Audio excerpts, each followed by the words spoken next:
Assalamu alaikum dear students. I am Sumaya Mohammed from Boys Higher Secondary School, Yunsu. Dear students, we are studying third chapter of political science, that is electoral politics. And in this chapter, today our topic will be what is our system of elections.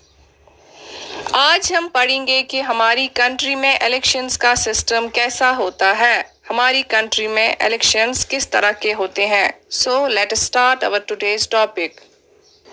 हमारी country में Lok Sabha elections होते हैं, Rajya Sabha elections होते हैं और विधानसभा या state assembly elections होते हैं. सबसे पहले हम बात करेंगे लोकसभा के इलेक्शंस की.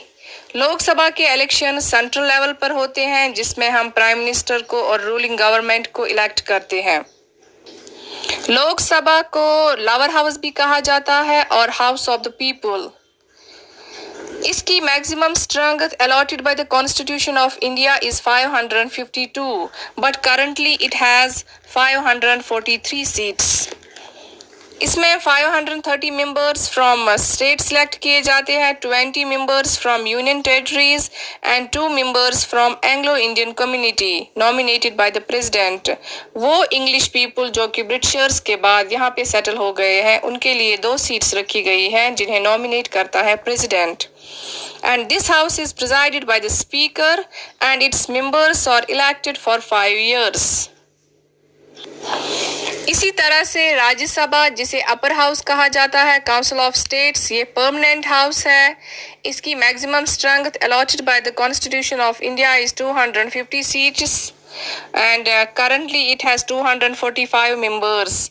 238 seats are selected by states and union territories and 12 members are nominated by the president. In 12 members को नॉमिनेट करता है प्रेसिडेंट. ये वो लोग होते हैं जिनका सोसाइटी में कुछ कंट्रीब्यूशन, जिन्होंने कुछ किया होता है. लाइक हम बात करेंगे सचिन तेंदुलकर की, उसको भी एक सीट दी गई क्योंकि वो एक फेमस क्रिकेटर है. इसी तरह से दूसरे फील्ड्स में, साइंस में, टेक्नोलॉजी में अगर किसी ने कुछ कंट्रीब्यूशन किया होगा तो उसे भी ये सीट्स दी जाती है. इनकी टोटल नंबर है 12 मेंबर्स होते हैं ये. This house is presided by the chairman, vice president and the members of this house are elected for 6 years. And members of Rajya Sabha are elected by the members of all state legislative assembly. इसी तरह से state level पे भी elections होते हैं जिसमें हम MLAs, member of legislative assemblies को चुनते हैं और चीफ मिनिस्टर को. इसे विधानसभा या स्टेट असेंबली इलेक्शन कहते हैं. ये इलेक्शंस अलग अलग टाइम पे होते हैं, डिफरेंट स्टेट्स में अलग अलग टाइम पे होते हैं ये कंट्री में. और लोकसभा इलेक्शंस एक साथ होते हैं, इसमें सारे लोग वोट्स देते हैं. ये महीने 2 महीने तक खत्म होता है पूरी कंट्री में. इन्हें जनरल लोकसभा इलेक्शंस को जनरल इलेक्शंस भी कहा जाता है क्योंकि इसमें सब लोग वोट्स देते हैं और प्राइम मिनिस्टर और रूलिंग गवर्नमेंट इसी इलेक्शंस के थ्रू सिलेक्ट की जाती है. इसके अलावा और एक चीज है, that is by election. By election अगर कभी कोई एमएलए या एमपी उसकी डेथ हो जाए या वो किसी रीजन से रिजाइन कर ले तो वहां की सीट तो खाली रह गई. अब उस सीट को फिर से इलेक्ट करना है तो उसके लिए फिर से इलेक्शंस कंडक्ट कर लिए जाते हैं, उसे कहते हैं बाय इलेक्शन. तो डियर स्टूडेंट्स, अभी तक हमने देखा कि लोकसभा इलेक्शंस कैसे होते हैं, राज्यसभा और विधानसभा इलेक्शंस कैसे होते हैं. अब हम देखेंगे इलेक्टोरल कॉन्स्टिट्यूएंसीज क्या होती है. Electoral constituencies are the area-based system of representation. For example Handwara एक कॉन्स्टिट्यूएंसी है, लंगेट एक कॉन्स्टिट्यूएंसी है. इन कॉन्स्टिट्यूएंसीज में जो लीडर्स इलेक्शन लड़ते हैं हम उन्हें वोट देते हैं. जैसे आपकी भी एक कॉन्स्टिट्यूएंसी होगी, हमारी जो हायर सेकेंडरी है यूनिसू वो आती है लंगेट कॉन्स्टिट्यूएंसी में. वहाँ पर भी डिफरेंट लीडर्स इलेक्शंस में पार्टिसिपेट लेते हैं और लोग अपने मनपसंद लीडर को वोट देते हैं. ये होती है कॉन्स्टिट्यूएंसी.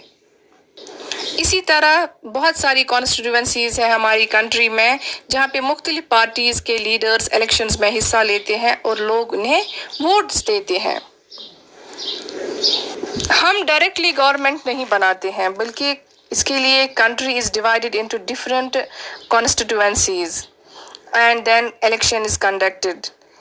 फिर काउंट किया जाता है the number of elected members belonging to each political parties and then a list is prepared. The party which gets an absolute majority, more than half the seats in the parliament, is invited by the government to form the government. And the government is formed by the party with the majority of elected members, more than half the seats in the parliament. पूरी country के जो constituencies होते हैं वहाँ पे जो different parties के candidates होते हैं वो इलेक्शंस लड़ते हैं. फिर जिस पार्टी के मेजॉरिटी कैंडिडेट्स इलेक्शंस में मेजॉरिटी वोट्स गेन करते हैं उनकी गवर्नमेंट बनती है और उसी में हम प्राइम मिनिस्टर को भी इलेक्ट करते हैं. वही उसी से रूलिंग गवर्नमेंट बनती है. एक आज हमारी कंट्री में है रूलिंग गवर्नमेंट बीजेपी क्योंकि उनको मेजॉरिटी सीट्स मिल गई थी. इंडिया में 543 कॉन्स्टिट्यूएंसीज हैं. अलग अलग जियोग्राफिकल एरियाज को 543 कॉन्स्टिट्यूएंसीज में डिवाइड किया गया. मतलब कंट्री को 543 पार्ट्स में डिवाइड कर दिया गया for the purpose of elections. पूरी कंट्री से 543 लीडर्स निकल के आते हैं और जिस पार्टी के ज्यादा लीडर्स होंगे वो जीत जाती है और गवर्नमेंट बनाती है. इन लीडर्स को एमपीज कहा जाता है, मेंबर ऑफ पार्लियामेंट्स, और इन्हीं में से एक बनता है प्राइम मिनिस्टर. जिस स्टेट की जितनी पॉपुलेशन होगी वहां पे उतनी ही कॉन्स्टिट्यूएंसीज होंगी. अगर स्टेट की बात की जाए तो वहां पे भी अलग अलग कॉन्स्टिट्यूएंसीज होती हैं और इलेक्टेड लीडर्स को स्टेट में एमएलएज कहा जाता है. अगर बाय चांस कभी किसी सिंगल पार्टी को मेजॉरिटी वोट्स नहीं मिलते हैं then they join together with different political party to form government. Such government is known as coalition government. जैसा कि हमने देखा यूनियन टेरिटरी बनने से पहले हमारी जो ये स्टेट थी जम्मू एंड कश्मीर में, यहाँ पे किसी एक पार्टी को मेजॉरिटी वोट्स नहीं मिले थे. फिर बीजेपी और पीडीपी जो है इन्होंने आपस में कोलिशन गवर्नमेंट बनाई थी, एक साथ इन्होंने मिलकर गवर्नमेंट बनाई थी, तो इसे कहते हैं कोलिशन गवर्नमेंट. जब दो पार्टीज फिर मिल जाती हैं, जब किसी एक को मेजॉरिटी वोट्स नहीं मिलते हैं फिर दो पार्टीज मिलती है और वो फिर टुगेदर एक गवर्नमेंट बनाते हैं, उसे कहते हैं coalition government. So dear students, that was all about today's topic, the system of elections in India. Allah Hafiz.